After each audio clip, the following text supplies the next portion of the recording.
कल से विशेष 5 दिवसीय सत्र का आगाज, और इसी बीच इस 5 दिन के समय के पूरे टाइम स्पैन में जो स्थानांतरण है तमाम दफ्तर के कामकाज का, तमाम चीज़ों का, वो पुरानी संसद भवन से नए संसद भवन में जो है ट्रांसफर होगा, स्थानांतरित होगा। ये पूरा अगला 5 दिन बहुत ही महत्वपूर्ण रहने वाला है गतिविधियों के माध्यम से। बिल्कुल, देखिए ये 5 दिन बहुत महत्वपूर्ण रहने वाला है गतिविधियों के माध्यम से, यानी कि शिफ्टिंग के माध्यम से। और हर किसी के मन में एक सवाल भी हो रहा है कि आखिरकार में ये जो विशेष सत्र है ये क्यों बुलाया जा रहा है। तो इस पर पूरे देश की जनता की नजर भी रहेगी, क्योंकि इससे पहले तमाम बातें निकलकर सामने आई कि 1 nation 1 election, India versus Bharat, और लोकसभा को इस सत्र के बाद खत्म कर दिया जाएगा और नए चुनाव की शुरुआत हो जाएगी। तमाम जो बातें आ रही थी वो आपने भी सुनी होंगी, देखी होंगी तमाम टीवी पर, तमाम बातें, जिसको लेकर विपक्ष भी सशंकित है।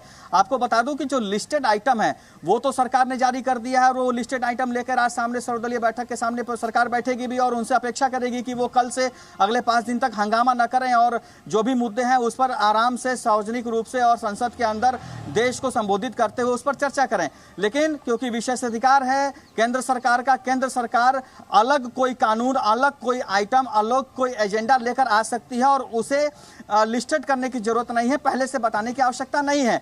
तो ऐसे में एक धुक-धुकी भी लगी हुई है विपक्ष के दिल में या विपक्ष के मन में कि आखिरकार में क्या ये विशेषाधिकार इसीलिए लेकर आया गया है क्योंकि ये 5 आइटम जो सरकार ने जारी किए हैं, यही 5 आइटम, ये तो विंटर सेशन में भी हो सकता था। तो क्या ये 5 आइटम के लिए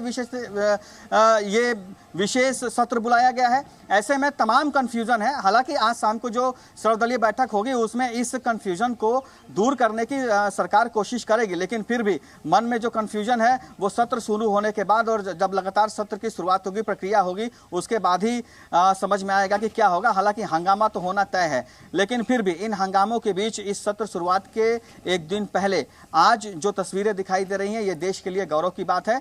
और नए संसद भवन जिसका इंतजार पूरे देश को था, वो उस संसद भवन पे आज पहला सरकारी कार्यक्रम हुआ है। सीपीडब्ल्यूडी ने इस कार्यक्रम का आयोजन किया है और इस नए संसद भवन के ऊपर तिरंगा झंडा फहराने से लेकर अब नए संसद भवन के अंदर संसद सत्र के दौरान जो प्रक्रिया है, जो कार्यक्रम है वो शुरू हो जाएगा और समापन इसी संसद सत्र के अंदर होगा। आपको बता दूं कि इससे पहले जो मॉनसून सत्र था वो पूरा का पूरा मलमास, यानी कि जो हिंदू अगर कैलेंडर की बात करें तो उसके अनुसार वो वक्त सही नहीं था, वो समय सही नहीं था। उस दिन शादी विवाह भी नहीं होता है उस पूरे एक महीने के अंदर।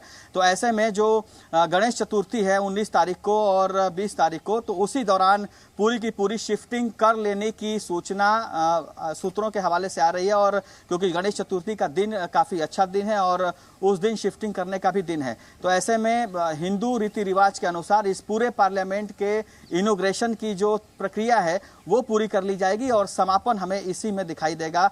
तस्वीरें समापन की नए संसद सत्र के अंदर चलते हुए दिखाई देंगी। बिल्कुल अभिषेक, चूंकि आप वहां से लगातार रिपोर्ट करें, बड़ी भव्य तस्वीरें जी न्यूज़ ने दर्शकों को दिखाई हैं। मैं जानना चाहूंगी जितने भी गणमान्य लोग गजद्वार पर मौजूद थे, इस खास समारोह में शिरकत करने के लिए पहुंचे थे, क्या उन सभी की निकासी हो चुकी है? उनके जाने का सिलसिला शुरू हो चुका है, वापसी का सिलसिला? अभिषेक बिल्कुल, देखिए आपको तस्वीर एक बार, बिल्कुल जी बिल्कुल, देखिए जो उपराष्ट्रपति यहाँ पर पहुंचे थे, जो लोकसभा अध्यक्ष यहाँ पर पहुंचे थे, प्रहलाद जोशी यहाँ पर पहुंचे थे। क्योंकि कार्यक्रम छोटा था, प्रधानमंत्री के आने की उम्मीद लगाई जा रही थी, लेकिन प्रधानमंत्री नहीं पहुंचे हैं क्योंकि 11:30 बजे प्रधानमंत्री को Dwarka sector 25 India international convention centre पहुंचना है। वहां पर वो उसके फेज 1 का उद्घाटन करेंगे और उसके बाद वहां पर प्रधानमंत्री का एक स्पीच भी है। तो ऐसे में प्रधानमंत्री यहां पर नहीं पहुंचे, लेकिन तमाम जो गणमान्य थे, क्योंकि जो कार्यक्रम है वो कार्यक्रम का समापन हो चुका है, झंडा फहर चुका है, राष्ट्रगान की प्रक्रिया पूरी हो चुकी है। तो ऐसे में जो गणमान्य है अब वो धीरे धीरे यहां से निकलेंगे और आगे जो भी उनका शेड्यूल्ड कार्यक्रम होगा उसमें हिस्सा लेंगे। बिल्कुल अभिषेक, क्योंकि मल्लिकार्जुन खड़गे को भी न्योता मिला और उन्होंने एक पत्र भी लिखा कि उनको देर से आमंत्रित किया गया, इस वजह से वो शामिल नहीं हो पाएंगे और सीडब्ल्यूसी की बैठक भी है अहम, उसमें वो शामिल होने के लिए पहुंच रहे हैं। लेकिन इसको लेकर क्या कुछ प्रतिक्रियाएं भी सामने आई हैं? हालांकि एक बड़ा कार्यक्रम था, भव्य कार्यक्रम यहाँ पर हुआ है, उनकी मौजूदगी यहाँ पर अगर होती तो एक बड़ा संदेश भी यहाँ से पहुँचता। बिल्कुल, देखिए कल से तमाम जो विपक्ष है, खास करके कांग्रेस, अपनी CWC की मीटिंग में हैदराबाद में व्यस्त है। वहां पर वो अपने एजेंडे को लेकर तमाम डिस्कशन कर रहे हैं। ऐसे में कल रात को ये बयान आया कि क्योंकि देरी से ये निमंत्रण आया है और ऐसे में उनको समय नहीं मिल पाएगा हैदराबाद से दिल्ली जाकर संसद भवन के तिरंगा झंडा फहराने वाले कार्यक्रम में शामिल होने के लिए। तो ऐसे में बीजेपी की तरफ से अभी कोई कमेंट नहीं आया है और उसके अलावा जो बयान जारी किया गया उसके अलावा अभी कांग्रेस या तमाम अन्य पार्टियों, विपक्ष की तरफ से या इंडिया गठबंधन की तरफ से, इंडी गठबंधन की तरफ से कोई और अभी तक बयान नहीं आया है। हो सकता है कि इस कार्यक्रम के बाद बयान जारी हो, लेकिन क्योंकि ये सरकारी कार्यक्रम है, संवैधानिक कार्यक्रम है, झंडा फहराने का कार्यक्रम है और पहले ही इस आप एक्सक्लूसिवली रिपोर्ट कर रहे हैं नए भारत की, नई संसद की नई शुरुआत की।